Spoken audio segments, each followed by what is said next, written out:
आज विश्लेषण में बात करते हैं निमिषा प्रिया की, जो कि जिनको कि आज फांसी होने वाली थी, लेकिन आज उनकी फांसी कुछ दिनों के लिए टल गई है।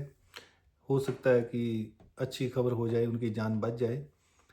लेकिन ये कहानी होती कैसे है? क्योंकि निमिषा एक नर्स के तौर पे यमन में जाती है। वहाँ पर वो अपना काम शुरू करती है। वहाँ पर कोई आदमी मिलता है, उसके साथ वो उसने अपना इसी लाइन का बिज़नेस शुरू कर लेती है। अब अरब कंट्रियों कानून का आपको पता है कि कोई भी विदेशी आदमी वहाँ पर काम करता है ना, तो वहाँ का एक लोकल आदमी होना चाहिए, बिजनेस ओनर। तो उस बिजनेस ओनर क्या करता है कि जो विदेशों से आए हुए उनके पार्टनर या उनके वर्कर होते हैं ना, उनका पासपोर्ट अपने पास रखता है।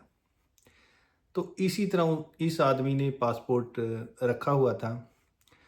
तो उनके कोई चलते बिजनेस में कुछ तकरार आ गई या कोई प्रॉब्लम आई, तो बिजनेस प्रिया जो निमिषा प्रिया है, उस उनसे छुटकारा पाना चाहती थी कि कोई और काम देखना चाहती होगी या भारत वापस आना चाहती होगी। तो उससे पासपोर्ट वो मांगने लगी। लेकिन कहते पासपोर्ट नहीं मिल रहा था। एक दिन निमिषा ने क्या सोचा कि उसको ना बेहोशी का एक इंजेक्शन लगा दिया। परंतु उस इंजेक्शन की मात्रा ज़्यादा होने की वजह से शायद ओवरडोज हो गई और उसमें उस आदमी की मृत्यु हो जाती है। उसी के चलते आज उसको उस केस में उसको फांसी हुई थी। अब पूरी कहानी के ऊपर चलते हैं, चर्चा करते हैं भी, ये कारण होता कौन, जिम्मेवार कौन है, हुआ कैसे ये।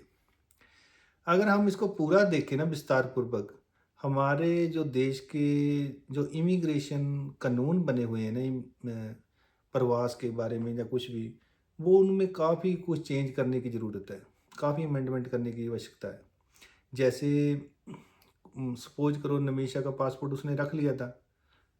तो ऐसे आदमी अगर कोई किसी भी विदेशी एम्बेसी में जाता है, जिसके पास उस देश में, जैसे भारतीय कोई भी नागरिक अपने देश की एम्बेसियाँ अलग अलग देशों में हैं, उनमें जाएगा ना, तो वो उनको पासपोर्ट जल्दी नहीं देते। कहते हैं कि हाँ ये पेपर लाओ, वो ले आओ, पुराना कहाँ गया तुम्हारा, ये कैसे। ऐसे निमिषा भी कई बार गई होगी एम्बेसी के अंदर अपना नया पासपोर्ट लेने के लिए, लेकिन उन्होंने पासपोर्ट नहीं दिया दिया होगा, तभी वो उसी के मांगते रहते हैं। ऐसे खाली निमिषा नहीं, वहाँ पर बहुत लड़के लड़कियाँ ऐसे, क्योंकि सभी, मैं ये नहीं कहता कि वहाँ जितने भी मालिक होते हैं या कोई ख़राब होते हैं कुछ, पर लेकिन हर जगह हर बंदा अच्छा तो नहीं ना होता। कोई ना कोई आदमी ऐसे ख़राब निकल गया, तो अब उसने पासपोर्ट रखा हुआ है, तो आदमी कहाँ जाए, एम्बेसी पासपोर्ट दे नहीं रही। अब ऐसा होना चाहिए कि कोई भी हमारा नागरिक है ना, उसको इमीडिएट पासपोर्ट वहाँ मिलना चाहिए। अगर वो मिल जाता, इस आदमी की जान भी बच जाती, तो निमिषा को भी इतनी प्रॉब्लम में नहीं फंसना पड़ता। लेकिन हमारे यहाँ कानून ऐसे हैं।